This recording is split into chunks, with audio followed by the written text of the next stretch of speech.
Olá, bom dia pessoal, sejam bem-vindos a mais uma aula. Hoje o nosso conteúdo é sobre formas de energia e suas transformações e na apostila, página 46. Então é importante que vocês acompanhem, porque tem imagens e eu gosto muito que vocês deem uma olhada ali nas imagens e infográficos e tudo mais.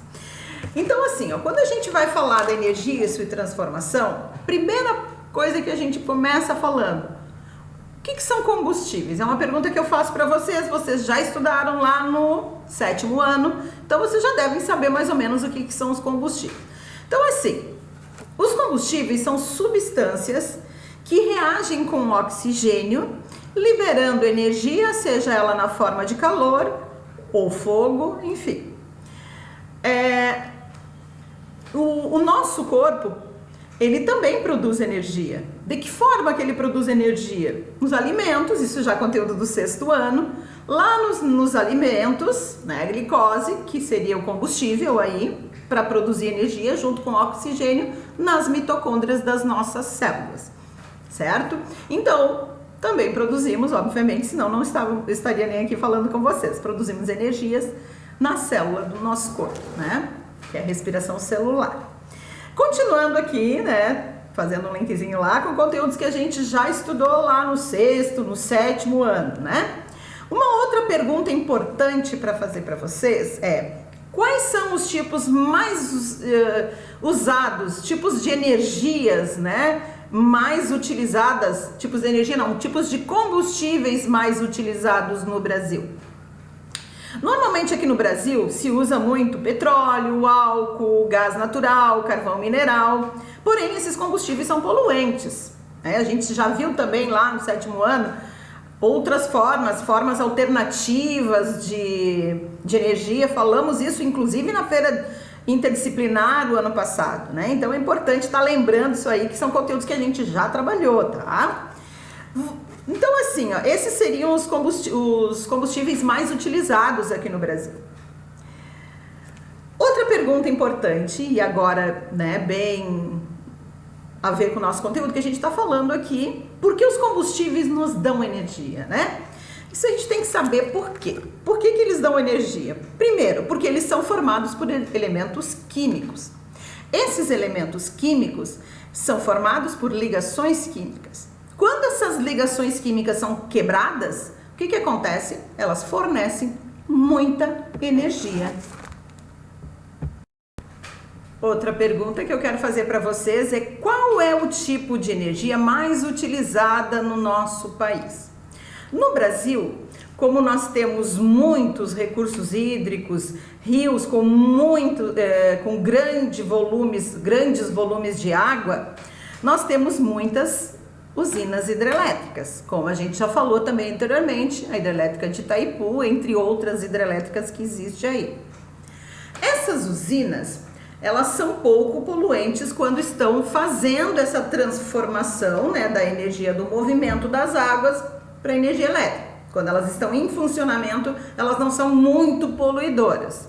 Mas a gente também já estudou no 7º ano que elas também, na hora da construção dessas usinas, né, primeiro a gente precisa de formar barragens, né, e aí a gente vai precisar alagar várias áreas aí, acabando com a biodiversidade local. Então a gente já falou sobre isso também, só para lembrar, depois a gente vai retomar isso também aqui, tá?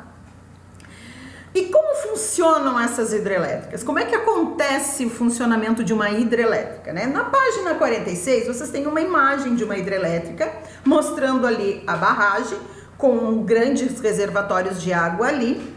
E depois dá para ver ali na imagem que tem um duto, um caminho por onde a água vai passar. Então existe ali a energia do potencial gravitacional relacionada com a altura ali, né, da barragem, que ela deve estar numa região mais alta, né, e que é convertida em energia cinética. O que seria energia cinética? Energia cinética é a energia do movimento das águas. Então à medida que essa água vai descendo, ela vai transformando então a energia de potencial gravitacional em energia cinética, que é o movimento.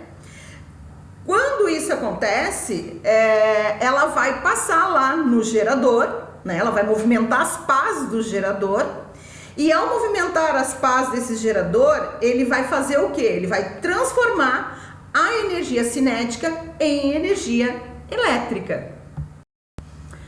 A gente pode dizer que a energia gerada por uma hidrelétrica, ela é renovável, pois o próprio ciclo da água, que a gente já falou também lá no 7º ano, ela possibilita o reabastecimento dos reservatórios de água, né, que mantém um nível lá adequado para o funcionamento dessas hidrelétricas.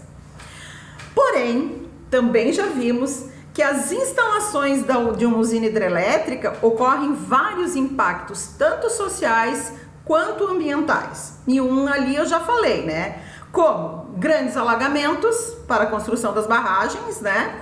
Causando a retirada de pessoas, como a gente já falou também lá, de Itá, né? Que tem uma hidrelétrica lá que foi alagada, o centro da cidade, até tem a igreja lá coberta por água, né? Agora não sei como é que tá, porque nós estamos em época de estiagem, com pouca água, né? Então não sei como é que tá a situação, mas no estado todo tá bem complicada a situação da água aí, então a gente tem que economizar água e ainda assim se a gente economiza água, a gente está economizando energia também, tá? Que a gente sabe disso.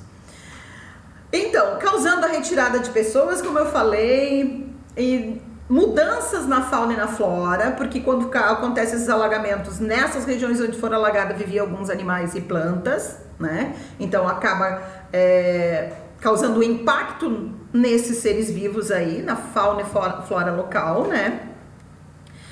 E desapropriação também de casas, né? Porque as pessoas que moravam, como aquele exemplo que eu falei lá de Itá, as pessoas que moravam ali naquelas imediações tiveram que ser desapropriadas, né? Inclusive, terras indígenas são desapropriadas para a construção de barragens também, né? Já é pouco, né, o espaço que os indígenas têm, e ainda com construção de hidrelétricas acaba dificultando mais a possibilidade deles terem um espaço maior, né? Na página 47, a gente vai falar das usinas termoelétricas, que é um outro tipo de usina, né, geradora de eletricidade também, só que não mais elétrica, não mais utilizando as águas, e sim aí usando alguns combustíveis, por exemplo, carvão mineral, gás natural e outros derivados de petróleo. Até bagaço de cana, por exemplo, pode ser usado como alternativa aí para não ser tão poluentes as termoelétricas. Aqui em Santa Catarina, a gente tem aqui próximo, né, podemos dizer assim, a termoelétrica de Jorge Lacerda, que fica em Capivari de Baixo, fica na BR-101. A gente, quando passa para o sul, para o Rio Grande do Sul, enfim, a gente consegue visualizar essa termoelétrica que tem ali, tá?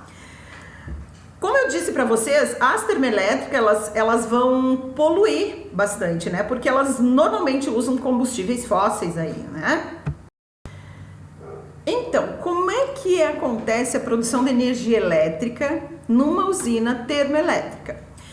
Como é que acontece então? O combustível, seja ele qual for, como eu já citei, é utilizado para aquecer a água na caldeira e obter o vapor d'água em alta pressão. Esse vapor d'água, no caso produzido ali na queima, né? Esse é redirecionado a uma turbina, e transmite um movimento de rotação ao gerador, que transforma, esse gerador no caso, o movimento em eletricidade. Essa eletricidade, ela é direcionada à rede elétrica e o vapor passa por um condensador, que vai fazer o quê?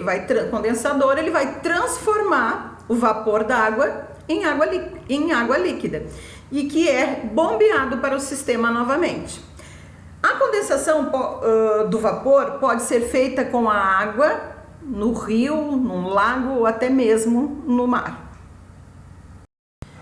E agora, pensando um pouquinho aqui, como a gente viu, as usinas termoelétricas, elas normalmente usam fontes de energia não renováveis, né? E como não são renováveis, por não ser renovável, a sua reposição é lenta, demora muito para ser reposta, se acontece, né?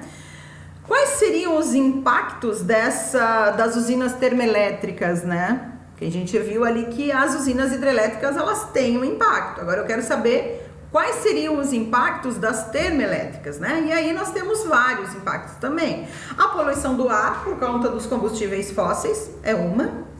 O risco de vazamento, no caso, se o combustível seja radioativo, e aí pode acontecer vazamento, né? Numa usina termoelétrica nuclear, por exemplo, né? Além disso, a água utilizada para resfriar o vapor no condensador é devolvida quente de onde foi retirada, então ela volta quente. E aí gera o quê? Problemas ambientais, alterações ambientais, principalmente ali na região onde é liberada essa água muito quente. O custo da energia é mais alto em relação às hidrelétricas. Por quê? Porque o combustível é mais caro, né? Esse combustível, o custo é mais caro e por isso, então, no final vai ser mais caro também para o consumidor.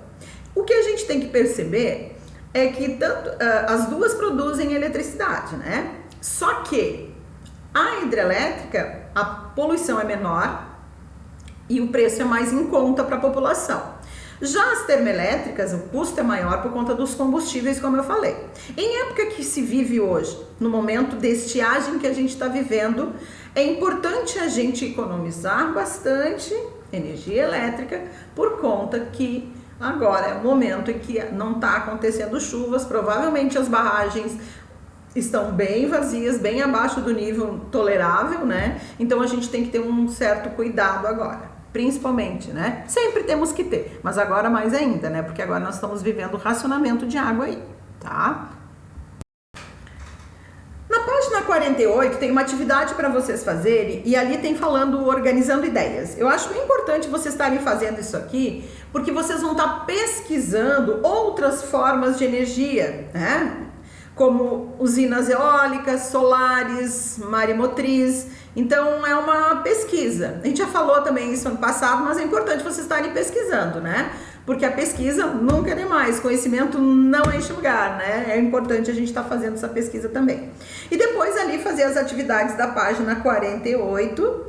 E na primeira pergunta da página 48 diz assim, ó: em seu caderno, liste quais fontes de energia você utiliza em sua residência, classifique-as como renováveis ou não renováveis, e especifique as transformações de energia que ocorrem em seu dia a dia. O quadro abaixo pode servir de modelo. Nele, o sol é citado como uma fonte de energia renovável que aquece e ilumina o ambiente. E aí nós temos ali naquele quadro, né, fonte de energia renovável e transformação de energia. Então vamos ver o exemplo do sol, renovável, química, que é a energia química do sol, em energia térmica, né, calor. Gás de cozinha, outro exemplo, não renovável, química em mecânica e elétrica depois. A pilha, que vocês podem ter em casa, estou dando os exemplos, depois vocês façam isso. Lembrem do que tipos de energia vocês têm em casa e façam, tá bom? E aí façam as outras questões ali da página seguinte, tá bom? Então, gente, fazer o exercício da página 48, eu vou passar um outro videozinho para terminar a nossa apostila, que tá faltando ainda um pouquinho ali, e por enquanto é só. Até o próximo vídeo.